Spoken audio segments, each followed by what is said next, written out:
Hello friends, ఎలా ఉన్నారు? ఈరోజు మనం 2020లో రిలీజ్ అయిన ద ఓల్డ్ గాడ్ అనే మూవీ స్టోరీ గురించి డిస్కస్ చేద్దాం. ఈ మూవీ స్టార్టింగ్లో కొంతమంది మనుషులు బుల్లెట్స్ తగలడంతో నేలపైన పడి ఉంటారు. వాళ్ళని కొంతమంది ఆర్మీ సోల్జర్స్ ట్రాప్ చేసి మరీ షూట్ చేస్తారు. నేలపైన పడి ఉన్న వాళ్ళలో యాండీ అనే అమ్మాయి, నేను ఈ జీవితాన్ని ఇకపైన జీవించలేను, నాకు నా జీవితం పైన విరక్తి వచ్చేసిందని అంటూ తన లైఫ్ గురించి చెప్తుంది. యాక్చువల్గా యాండీ వాళ్ళు చాలా వేల సార్లు సేమ్ సిచ్యువేషన్నే ఫేస్ చేస్తారు. ఇప్పుడు సీన్ కొన్ని డేస్ బ్యాక్కి షిఫ్ట్ అవుతుంది. యాండీ అండ్ ఆమె పార్ట్నర్ ఒక సిఐఏ ఏజెంట్ని మీట్ అవ్వడానికి మొరాకో వెళ్తారు. యాండీ వాళ్ళు ఆ సిఐఏ ఏజెంట్ కోసం వెళ్తూ ఉన్నప్పుడు యాండీ ఒక గ్రూప్ ఆఫ్ ఆడవాళ్ళు సెల్ఫీలు తీసుకుంటూ ఉండడం చూసి తన ఫేస్ని పక్కకి తిప్పేస్తుంది. తర్వాత ఆమె ఆ అమ్మాయి దగ్గరికి వెళ్ళి వాళ్ళ ఫొటోస్ని తీస్తా అని చెప్పి వాళ్ళ ఫోన్ని తీసుకుని ఆ ఫోన్లో తన ఫేస్ పడిన ఫోటోని డిలీట్ చేసేస్తుంది. ఇక్కడే మనకి యాండీ తన ఐడెంటిటీ గురించి ఎవరికి తెలియకూడదని చెప్పి అనుకుంటుందని అర్థమవుతుంది. నెక్స్ట్ యాండీ వాళ్ళు ఒక హోటల్ రూమ్లో తమ టీం మెంబర్స్ని మీట్ అవుతారు. వాళ్ళ పేర్లు జో అండ్ నిక్కీ. ఇప్పుడు వీళ్ళ నలుగురు కలిసి తమ వర్క్ గురించి మాట్లాడుకుంటారు. వీళ్ళ నలుగురు కలిసి ఏదో ఒక ఇంపార్టెంట్ మిషన్ని కంప్లీట్ చేయడానికి ట్రై చేస్తున్నారని మనకి అర్థమవుతుంది. కానీ వీళ్ళ మిషన్ ఏంటో మాత్రం మనకి తెలియదు. కొంచెం సేపటి తర్వాత బోకర్ అండ్ యాండీలు తమ క్లయింట్ అయిన కాప్లేని మీట్ అవ్వడానికి ఒక మార్కెట్కి వెళ్తారు. కాప్లే ఒక ఫార్మర్ సిఐఏ ఏజెంట్. ఇతను కిడ్నాప్ అయిన పిల్లల్ని సౌత్ సూడాన్కి వెళ్ళి సేవ్ చేసి తీసుకురావాలని చెప్పి యాండీ వాళ్ళకి ఒక మిషన్ని అప్పగిస్తాడు. దాంతోపాటు పిల్లల్ని కిడ్నాప్ చేసింది ఒక టెర్రరిస్ట్ గ్రూప్ అని, మీరు పిల్లల్ని సేవ్ చేయడమే కాకుండా ఆ టెర్రరిస్ట్ గ్రూప్ను కూడా అరెస్ట్ చేయాలని యాండీ వాళ్ళకి చెప్తాడు. యాక్చువల్గా యాండీ వాళ్ళు ఆల్రెడీ ఒకసారి కాప్లీ తోటి వర్క్ చేసి ఉంటారు. బట్ వాళ్ళ టీం మోటో ప్రకారం వాళ్ళు రెండోసారి ఒకే వ్యక్తితో వర్క్ చేయకూడదని చెప్పి అనుకుంటారు. కానీ కాప్లీ చేస్తుంది మంచి పని కావడంతో యాండీ వాళ్ళు కాప్లీ తోటి డీల్ చేసుకుంటారు. అలాగే వాళ్ళకి ఇప్పుడు తాము చెయ్యబోయే పని చాలా రిస్క్తో కూడుకున్నది అనే విషయం గురించి కూడా తెలుసు. ఆ నెక్స్ట్ సీన్లో యాండీ అండ్ ఆమె టీం ఒక హెలికాప్టర్లో సౌత్ సూడాన్కి బయలుదేరతారు. అలాగే వాళ్ళు సూడాన్కి రీచ్ అయ్యి ఒక ఏడాదిలో దిగి తాము వెళ్ళవలసిన ప్లేస్కి నడుచుకుంటూ వెళ్తారు. అప్పుడే వీళ్ళకి దారి మధ్యలో కొంతమంది లోకల్స్ కనిపిస్తారు. వాళ్ళందరూ కూడా చాలా దూరం వెళ్ళి వాటర్ని పట్టుకుని ఆ వాటర్ని తమ ఇంటికి తీసుకెళ్తూ ఉంటారు. ఈ లోకల్స్ యాండీ వాళ్ళ దగ్గర గన్స్ని చూసినా కానీ వాళ్ళు చాలా కామ్గా ఉంటారు. అలాగే వీళ్ళు యాండీ వాళ్ళని పెద్దగా పట్టించుకోరు. నైట్ అయిన తర్వాత యాండీ అండ్ ఆమె గ్రూప్ పిల్లల్ని కిడ్నాప్ చేసిన టెర్రరిస్ట్ బేస్ దగ్గరికి వెళ్ళి ఆ బేస్ పైన అటాక్ చేస్తారు. నెక్స్ట్ వీళ్ళు బేస్కి కాపలా కాస్తున్న టెర్రరిస్టులని చంపేసి పిల్లల్ని దాచిపెట్టిన రూమ్ దగ్గరికి వెళ్తారు. కానీ వీళ్ళు ఆ రూమ్లోకి ఎంటర్ అవ్వగానే వాళ్ళకి ఆ ప్లేస్లో చాలా మంది షూ కనిపిస్తాయి. ఆ రూమ్లో పిల్లలు ఎవరు కూడా ఉండరు. దాంతోనే వీళ్ళు మనం చాలా లేట్గా వచ్చామనుకుంటా, మేబీ ఆ టెర్రరిస్టులు పిల్లల్ని చంపేసి ఉంటారని అనుకుంటారు. కానీ అప్పుడే సడన్గా ఒక గ్రూప్ ఆఫ్ ఆర్మీ సోల్జర్స్ ఆ ప్లేస్కి వచ్చి యాండీ అండ్ ఆమె గ్రూప్ పైన అటాక్ చేయడానికి రెడీ అవుతారు. ఇక్కడే యాండీ వాళ్ళకి కాప్లీ తమని ట్రాప్ చేసి ఇరికించాడు అనే విషయం గురించి అర్థమవుతుంది. అప్పుడే సడన్గా సోల్జర్స్ తమ గన్స్ తోటి యాండీ వాళ్ళ బాడీస్కి హోల్స్ పడేటట్లు నాన్ స్టాప్గా బుల్లెట్స్ని యాండీ వాళ్ళ పైన షూట్ చేస్తారు. తర్వాత ఈ సోల్జర్స్ యాండీ వాళ్ళు చనిపోయారని అనుకుని అక్కడ నుండి వెళ్ళిపోతూ ఉంటారు. కరెక్ట్గా అప్పుడే యాండీ వాళ్ళ బాడీపై ఉన్న గన్ వుండ్స్ వాటికవే చాలా ఫాస్ట్గా హీల్ అయిపోతాయి. దాంతో వెంటనే యాండీ అండ్ ఆమె గ్రూప్లో ఉన్న వాళ్ళ గాయాలు చాలా త్వరగా నయమైపోయి వాళ్ళు పైకి లేచి ఆర్మీ సోల్జర్స్ పైన అటాక్ చేసి వాళ్ళందరినీ కూడా చంపేస్తారు. అదే టైంలో కాప్లే ఒక సీసీటీవీలో యాండీ వాళ్ళు సోల్జర్స్ని చంపుతున్న దృశ్యాలని చూస్తూ ఉంటాడు. దీని తర్వాత మనకి యాండీ, బూకర్, జో అండ్ నిక్కీలు కొన్ని వందల సంవత్సరాలుగా జీవిస్తున్నారని, అలాగే వీళ్ళు హీలింగ్ ఎబిలిటీస్ ఉన్న గొప్ప వారియర్స్ అని తెలుస్తుంది. వీళ్ళు కొన్ని వందల సంవత్సరాలుగా తమ లైఫ్ని రిస్క్లో పెట్టి ఆపదలో ఉన్న ప్రజలను కాపాడుతూ ఉంటారు. వీళ్ళు తమ ఎక్స్పీరియన్స్ మొత్తం కూడా వాడి ప్రమాదంలో ఉన్న ప్రజల్ని సేవ్ చేయడానికి కాప్లీ లాంటి వాళ్ళ దగ్గర నుండి మిషన్స్ ని తీసుకుని పీపుల్ని సేవ్ చేస్తూ తమ జీవితాలని గడుపుతూ ఉంటారు. ఇప్పుడు కాప్లీ తమ పైన అటాక్ చేయించి తమ సీక్రెట్ గురించి ప్రపంచానికి తెలియజేయాలని చూస్తున్న విషయం గురించి యాండీ వాళ్ళకి తెలుస్తుంది. దాంతోనే వాళ్ళు కాప్లీకి సరైన బుద్ధి చెప్పాలని డిసైడ్ అవుతారు. నెక్స్ట్ సీన్ లో ఆఫ్ఘనిస్తాన్ లో ఉన్న ఒక ప్లేస్ దగ్గర యుఎస్ సోల్జర్స్ లోకల్ ప్రజలకి హెల్ప్ చేస్తూ ఉంటారు. ఈ సోల్జర్స్ లో నైల్ అనే అమ్మాయి ఉంటుంది. ఈమె టెర్రరిస్టులు కిడ్నాప్ చేసిన ఉమెన్ ని సేవ్ చేసే మిషన్ పైన ఆఫ్ఘనిస్తాన్ వస్తుంది. అలాగే ఈమె అక్కడ ఉన్న మిగతా అమ్మాయిల్ని సేవ్ చేయడానికి వాళ్ళందరినీ కూడా ఒక హైడౌట్కి తీసుకెళ్ళి వాళ్ళని కిడ్నాప్ చేయబడిన అమ్మాయిలు ఎక్కడ ఉన్నారని అడుగుతుంది. అప్పుడే ఒక అమ్మాయి ధైర్యంగా కిడ్నాప్ చేయబడిన వాళ్ళు ఎక్కడ ఉన్నారో నైల్కి చెప్పి అక్కడికి వెళ్ళే దారిని కూడా ఆమెకి చూపిస్తుంది. అప్పుడే నైల్ అండ్ ఆమె టీము ఆ ప్లేస్కి వెళ్ళి కిడ్నాపర్ని షూట్ చేసి తర్వాత అతన్ని అరెస్ట్ చేయడానికి ట్రై చేస్తుంది. బట్ ఆ కిడ్నాపర్ ఇంకా చనిపోకపోవడంతో వాడు తన దగ్గర ఉన్న నైఫ్ తోటి నైల్ గొంతుకు వస్తాడు. అది చూసి ఈమె పార్ట్నర్ నైల్ దగ్గరికి వెళ్ళి ఆమెను సేవ్ చేయడానికి చూస్తాడు. కానీ ఆమె గాయం చాలా డీప్గా ఉండడంతో ఆమె సర్వైవ్ అవ్వడానికి ఛాన్స్లు అనేవి చాలా తక్కువగా ఉంటాయి. అదే టైంలో యాండీ అండ్ ఆమె టీంకు నైల్ చనిపోతున్న దృశ్యాలు కొన్ని విజన్స్ లాగా కనిపిస్తాయి. వీళ్ళు ఎప్పుడు కూడా నైల్ గురించి వినలేదు, అలాగే ఆమెను ఎప్పుడు కూడా మీట్ అవ్వలేదు. అయినా కానీ వీళ్ళందరికీ ఒకేసారి ఆమె విజన్స్ కనిపిస్తాయి. అప్పుడే వీళ్ళకి నైలు తమ మనిషే అని, అలాగే ఆమె 200 years తర్వాత పుట్టిన కొత్త ఇమ్మోటల్ అని అర్థమవుతుంది. లాస్ట్ టైం ఒక ఇమ్మోటల్ పుట్టి 200 years అయిపోతుంది. ఇప్పుడు వీళ్ళకి నైల్ విజన్స్ కనిపించగానే యాండీ తన ప్లాన్ని చేంజ్ చేసుకుని తను నైల్ని కనిపెట్టడానికి వెళ్తా అని, అలాగే మీరు కాప్లేన్ని కనిపెట్టడానికి వెళ్ళ వెళ్ళండి అని చెప్పి తన టీం తోటి అంటుంది. నెక్స్ట్ సీన్ లో నైల్ కి తగిలిన కత్తి గాయం హీల్ అయ్యి కనీసం ఆ గాయం ప్లేస్ లో చిన్న స్కార్ కూడా కనిపించదు. ఈ అన్యూజువల్ ఇన్సిడెంట్ ని చూసి ఆమె పార్ట్నర్స్ అండ్ ఆమె సుపీరియర్స్ అందరూ కూడా షాక్ అవుతారు. అలాగే ఆమె ఫ్రెండ్స్ నైల్ కి భయపడి ఆమెతో మాట్లాడడం మానేస్తారు. మీన్ వైల్ కాప్లీ లండన్ లో మెరిక్ అనే వ్యక్తి ఇస్తున్న ప్రెస్ కాన్ఫరెన్స్ కి అటెండ్ అవుతాడు. మెరిక్ ఒక పెద్ద ధనవంతుడు. అలాగే అతను తన కంపెనీస్ లో ఒకటైన మెరిక్ ఫార్మాస్యూటికల్స్ ని ప్రమోట్ చేసుకోవడానికి ఈ ప్రెస్ కాన్ఫరెన్స్ ని ఏర్పాటు చేస్తాడు. నెక్స్ట్ కాప్లీ మెరిక్ ని మీట్ అయ్యి అతనికి యాండీ వాళ్ళ వీడియోని చూపించి యాండీ అండ్ ఆమె గ్రూప్ లో ఉన్న మిగతా వాళ్ళకి ఎటువంటి గాయమైనా సరే వాళ్ళు ఎటువంటి మెడికల్ కేర్ లేకుండా చాలా ఫాస్ట్ గా హీల్ అయిపోతారని చెప్తాడు. అది విని మెరిక్ కి చాలా ఇంట్రెస్ట్ కలుగుతుంది. బట్ తను వాళ్ళపైన ఎక్స్పెరిమెంట్ చెయ్యాలని అంటే తనకి వాళ్ళు కావాలని కాప్లీకి చెప్తాడు. యాక్చువల్గా మెరిక్ యాండీ వాళ్ళని క్యాప్చర్ చేసి వాళ్ళపైన ఎక్స్పెరిమెంట్ చేసి మనుషులు ఇమ్మోర్టల్స్ గా మారడానికి కావాల్సిన మెడిసిన్ ని తయారు చేసి తను లోకంలోనే అందరికంటే రిచ్ పర్సన్ అవ్వాలని చెప్పి అనుకుంటూ ఉంటాడు. ఇంకో పక్క ఆఫ్ఘనిస్తాన్ లో నైల్ పై ఆఫీసర్స్ నువ్వు కొన్ని టెస్టులు చేయించుకోవడానికి జర్మనీ వెళ్తున్నావని, అసలు నీకు అంత ఫాస్ట్ గా గాయాలని హీల్ చేసుకునే ఎబిలిటీ ఎక్కడి నుంచి వచ్చిందో తెలుసుకోవడానికి ఇదంతా చేస్తున్నామని నైల్ కి చెప్తారు.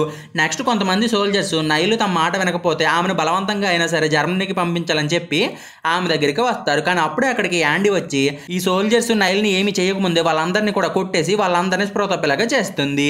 అది చూసి నైల్ యాండీ పైన అటాక్ చేయబోతుంది. బట్ అప్పుడే యాండీ తన గన్ తోటి నైల్ హెడ్ పైన షూట్ చేస్తుంది. కొంచెం సేపటి తర్వాత నైల్ స్పృహలోకి వచ్చేసరికి ఆమెను యాండీ ఒక కారులో తనతో పాటు తీసుకెళ్తూ ఉంటుంది. అప్పుడే నైల్ కారులో నుండి కిందకి దూకేస్తుంది. అలాగే నైల్ కి తన ఒక ఇమ్మోర్టల్ అనే విషయం గురించి కూడా తెలుస్తుంది. అప్పుడే యాండీ నైల్ ని కారులో కూర్చోమని చెప్పి నేను నీ పవర్స్ గురించి నీకు చెప్తానని నైల్ కి ప్రామిస్ చేస్తుంది. దాంతో నైల్ యాండీతో పాటు ఒక ఎయిర్ బేస్ కి వెళ్తుంది. వీళ్ళు అక్కడికి వెళ్ళగానే ఒక పైలట్ నైల్ అండ్ యాండీలను ఫ్రాన్స్ కి తీసుకెళ్తూ ఉంటాడు. వీళ్ళు ఫ్లైట్ లో ఉన్నప్పుడు నైల్ కి తనలాగే ఇంకొంతమంది ఇమ్మోర్టల్స్ ఉన్నారు అనే విషయం గురించి తెలుస్తుంది. నెక్స్ట్ యాండీ నైల్ తోటి కొంచెం సేపు మాట్లాడి తర్వాత పడుకుంటుంది. కొంచెం సేపటి తర్వాత యాండీ మెలుగులోకి వచ్చేసరికి ఆమె చేతులు కట్టేసి ఉంటాయి. అలాగే నైల్ ఒక గన్ తోటి పైలట్ ని బెదిరిస్తూ అతన్ని ఇమీడియట్ గా ప్లేన్ ని ల్యాండ్ చేయమని అడుగుతుంది. అప్పుడే యాండీ పైలట్ ని షూట్ చేసి ఇప్పుడు నువ్వు నన్ను ఫ్రీ చేస్తే ప్లేన్ ని నేను నడుపుతాను, లేకపోతే ఈ ప్లేన్ క్రాష్ అవుతుందని నైల్ కి చెప్తుంది. అప్పుడే ఆ ప్లేన్ చాలా ఫాస్ట్ గా కిందకి వెళ్ళిపోతూ ఉంటుంది.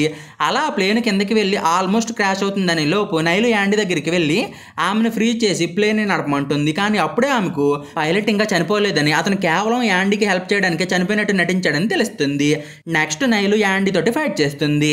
బట్ యాండీ కొన్ని వందల సంవత్సరాల నుండి ఫైటింగ్ చేస్తూ తన స్కిల్స్ ని పెంచుకోవడంతో నైల్ యాండీ ముందు నిలబడలేకపోతుంది. కొన్ని గంటల తర్వాత యాండీ వాళ్ళు ఫ్రాన్స్ లో ల్యాండ్ అయ్యి మిగతా ఇమ్మోర్టల్స్ ని కలుసుకుంటారు. నెక్స్ట్ వీళ్ళందరూ కూడా ఫస్ట్ టైం కలిసి భోజనాలు చేస్తారు. అప్పుడే అక్కడ ఉన్న ఇమ్మోర్టల్స్ తమ లైఫ్ లో జరిగిన కొన్ని హిస్టారికల్ మూమెంట్స్ గురించి నైల్ కి చెప్పి తాము ఇప్పటి వరకు ఎలా జీవించాం అనే విషయం గురించి కూడా నైల్ కి తెలియజేస్తారు. దాంతోపాటు మాకు ఉన్న ఇమ్మోర్టల్ పవర్స్ ఎప్పుడు ఎలా మాయమైపోతాయో మాకు కూడా తెలియదు. పాస్ట్ లో మా ఫ్రెండ్ కి ఒక గాయం అయ్యింది, కానీ అతని పవర్స్ పనిచేయకపోవడంతో అతను చనిపోయాడని నైల్ తోటి అంటారు. ఆ రోజు నైట్ అందరూ పడుకుని ఉన్నప్పుడు నైల్ కి ఒక పేడకలందో వస్తుంది. దాంతో నైల్ కి బాగా చెమటలు పట్టేస్తాయి. నైల్ సడన్ గా నిద్ర లేవడం చూసి అక్కడ ఉన్న వాళ్ళందరూ కూడా అసలు నీకేమైందని నైల్ ని అడుగుతారు. అప్పుడే నైల్ నేను నాకు కనిపించిన విజన్ లో ఐరన్ కాఫిన్ లో ఉన్న ఒక లేడీని చూశానని చెప్తుంది. అది విని యాండీ వాళ్ళు షాక్ అవుతారు. ఎందుకంటే వీళ్ళకి నైల్ విజన్ లో కనిపించిన అమ్మాయి ఎవరో బాగా తెలుసు. అప్పుడే బూకరు నీకు కనిపించిన అమ్మాయి మా ఫ్రెండ్ క్విన్ అని నైల్ కి చెప్తాడు.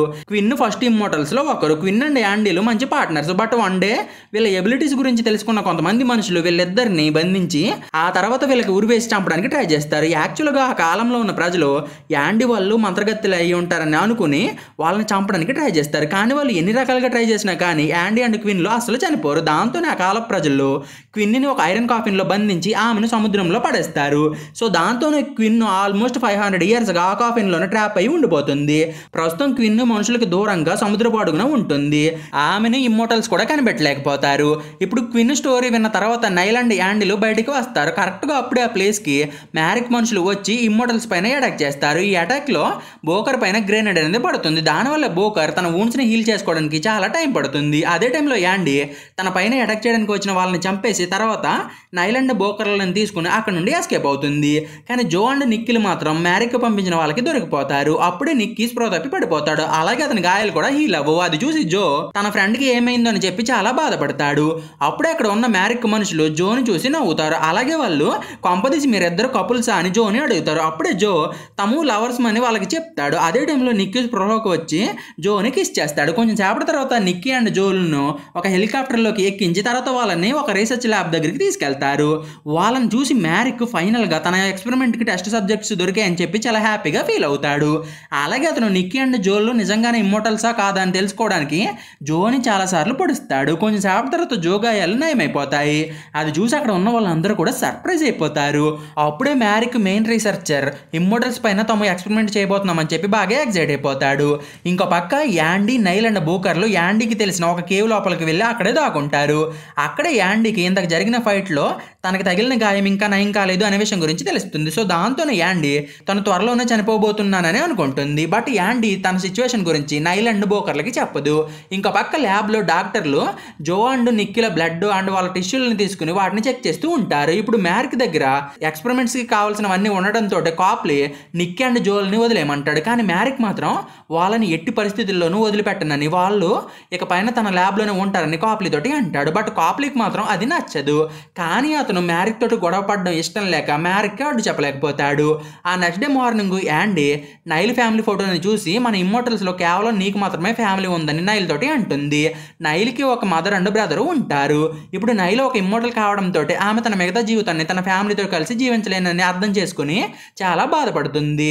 అలాగే నైల్ ఇమ్మోటల్స్తో కలిసి ఉండలేక నేను మీతో కలిసి పని చేయలేనని యాండీకి చెప్తుంది. అది విని యాండీ నైల్ బాధని అర్థం చేసుకుని ఆమెను వెళ్ళిపోమని చెప్పి తర్వాత బోకర్తో కలిసి జో అండ్ నిఖిల్ని రెస్క్యూ చేయడానికి బయలుదేరుతుంది. అదే టైంలో నైల్ ఒక కారు వేసుకుని యాండీ వాళ్ళ దగ్గర నుండి వెళ్ళిపోతూ కార్ని ఒక పక్కకి ఆపి కారు ట్రంక్ని చెక్ చేస్తుంది. అప్పుడే ఆమెకు ఒక గన్ను కనిపిస్తుంది. దాన్ని చూసి నైల్కి బోకర్ కావాలనే యాండీకి ఒక ఖాళీ గన్ను ఇచ్చాడని అర్థమవుతుంది. సో దాంతోనే నైలు బోకర్ మ్యారిక్తో కలిసి పనిచేస్తున్నాడని అనుకుని యాండీని సేవ్ చేయడానికి ఆమె దగ్గరికి బయలుదేరుతుంది. మీన్ వైల్ యాండీ అండ్ బోకర్లు కాప్లీని కనిపెట్టి అతని పైన అటాక్ చేయబోతారు. కరెక్ట్గా అప్పుడే బోకర్ తనకి అండ్ కాప్లీకి మధ్య ఉన్న ఎలియన్స్ గురించి బయటపెట్టి యాండీని షూట్ చేస్తాడు. అలాగే అతను యాండీని పట్టుకుని నేనే ఇక పైన ఈ ఇమ్మోటల్ లైఫ్ని జీవించలేను, సో దాంతోనే నేను మ్యారిక్కి హెల్ప్ చేసి అతని సహాయంతో చాలా పీస్ఫుల్గా చనిపోవాలని అనుకుంటున్నానని యాండీకి చెప్తాడు. బోకర్ ఇంటెన్షన్ మంచిదైనా కానీ అతని కారణంగా యాండీ ప్రమాదంలో పడుతుందనే విషయాన్ని మాత్రం అతను గ్రహించలేకపోతాడు. అప్పుడే మ్యారిక్ అండ్ అతని మనుషులు అక్కడికి వచ్చి యాండీని అక్కడ నుండి తీసుకెళ్లిపోతారు. అప్పుడే బోకర్కి యాండీ గాయాలు హీల్ అవడం లేదని తెలిసి మ్యారిక్ వాళ్ళని ఆపడానికి ట్రై చేస్తాడు. కానీ మ్యారిక్ మనుషులు అతని స్పృహ తప్పేలాగా కొడతారు. అది చూసి కాప్లీ కూడా మ్యారిక్ పైన ఎదురు తిరుగుతాడు. కానీ మ్యారిక్ మనుషులు అతన్ని కూడా కొట్టి స్పృహ తప్పేలాగా చేస్తారు. నెక్స్ట్ మ్యారిక్ వాళ్ళు యాండీ అండ్ బోకర్లను కూడా ల్యాబ్కి తీసుకెళ్లి కట్టేస్తారు. అక్కడే జో అండ్ నిక్కీలు కూడా ఉంటారు. అలాగే వాళ్ళకి బోకర్ చేసిన ద్రోహం గురించి తెలిసి బోకర్ పైన కోప్పడతారు. మీన్ వైల్ నైలు యాండీ వాళ్ళని వెతుక్కుంటూ కాప్లీ వాళ్ళ ఇంటికి వస్తుంది. అలాగే ఆమె యాండీ వాళ్ళు ఎక్కడ ఉన్నారని కాప్లీని అడుగుతుంది. అప్పుడే కాప్లీ జరిగిందంతా కూడా చెప్పి నేను కూడా నీకు హెల్ప్ చేస్తాను, మన ఇద్దరం వెళ్ళి యాండీ అండ్ వాళ్ళ టీం మెంబర్స్ని సేవ్ చేద్దామని నైల్ తోటి అంటాడు. కొంచెం సేపటి తర్వాత వీళ్ళిద్దరు కూడా చాలా సీక్రెట్గా మ్యారిక్ సీక్రెట్ రీసెర్చ్ బిల్డింగ్లోకి ఎంటర్ అవుతారు. అప్పుడే నైల్ మ్యారిక్ని చూసి అతన్ని షూట్ చేయడానికి ట్రై చేస్తుంది. బట్ అప్పుడే అక్కడికి మ్యారిక్ మనుషులు వచ్చి నైల్ని షూట్ చేస్తారు. దాంతోనే నైల్ బాగా భయపడిపోయి అక్కడ నుండి పారిపోతుంది. అప్పుడే ఆమె ఇమ్మోటల్స్ని కట్టేసి ఉంచిన రూమ్లోకి వెళ్తుంది. అక్కడే నైలు యాండీకి ఒక గన్ ఇచ్చి ఇప్పుడు నువ్వే మమ్మల్ని సేవ్ చేయాలని చెప్పి ఆమె కట్లను విప్పేస్తుంది. బోకర్ కూడా తను చేసిన తప్పుని రియలైజ్ అయ్యి యాండీ వాళ్ళకి సహాయం చేయడానికి డిసైడ్ అవుతాడు. దాంతో యాండీ జో అండ్ నిఖిల్తో పాటు బోకర్ను కూడా రిలీజ్ చేస్తుంది. దీని తర్వాత యాండీ గ్రూప్ బయటికి వెళ్ళి తమకి అడ్డు వచ్చిన వాళ్ళందరినీ కూడా చంపి పడేస్తారు.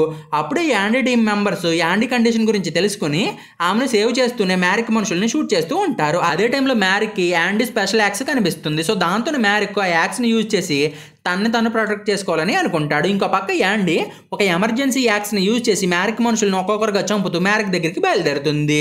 నెక్స్ట్ నైల్ అండ్ యాండీలు మ్యారిక్ దగ్గరికి వెళ్తారు. అప్పుడే మ్యారిక్ నైల్ని షూట్ చేస్తాడు. అప్పుడే యాండీ తన స్కిల్స్ని యూజ్ చేసి మ్యారిక్ దగ్గర ఉన్న యాక్స్ని తీసుకుని దాంతో మ్యారిక్ని నరికేస్తుంది. కరెక్ట్గా అప్పుడే మ్యారిక్ యాండీని షూట్ చేయబోతాడు. కానీ నైలు యాండీకి ఏం కాకూడదని చెప్పి మ్యారిక్ని విండోల నుండి తోసేసి అతనితో పాటు బిల్డింగ్ కింద ఉన్న కారు పైన పడుతుంది. దాంతో మ్యారిక్ అక్కడికక్కడే చనిపోతాడు. కానీ నైల్ మాత్రం తన పవర్ కారణంగా హీల్ అయిపోతుంది. నెక్స్ట్ ఇమ్మోర్టల్స్ అందరూ కలిసి అక్కడ నుండి వెళ్ళిపోతారు. అప్పుడే యాండీ గాయాలు కూడా స్లోగా హీల్ అవుతూ ఉంటాయి. బోకర్ ఏమో తను చేసిన తప్పుకు గాను ఒక 100 సంవత్సరాల పాటు యాండీ వాళ్ళకి దూరంగా ఉండాలని డిసైడ్ అయ్యి వాళ్ళకి టాటా బాయ్ బాయ్ చెప్పేస్తాడు. నెక్స్ట్ యాండీ వాళ్ళు కాప్లీ దగ్గరికి వెళ్ళి ఇప్పటి నుండి మేము నీ కోసం పనిచేస్తాం, కానీ మేము ఎవరికి కనిపించకుండా మమ్మల్ని దాచిపెట్టాలని అంటుంది. ఇంకో పక్క బూకర్ ప్యారిస్లో ఉన్న తన అపార్ట్మెంట్కి వెళ్తాడు. అప్పుడే అతనికి క్విన్ కనిపిస్తుంది. ఆమెను చూసి బూకర్ సర్ప్రైజ్ అయిపోతాడు. మేబీ ఆమె ఏదోలాగా ఓషన్ నుండి తప్పించుకునే ఉండొచ్చు. ఇక్కడితోటి ఈ మూవీ అనేది ఎండ్ అవుతుంది. సో ఈ రోజు కింద ఫ్రెండ్స్ మీకు కనుక ఎక్స్ప్లెనేషన్ నచ్చితే ఛానల్ సబ్స్క్రైబ్ చేసి గంట సింబల్ని ఆన్లో పెట్టుకోండి.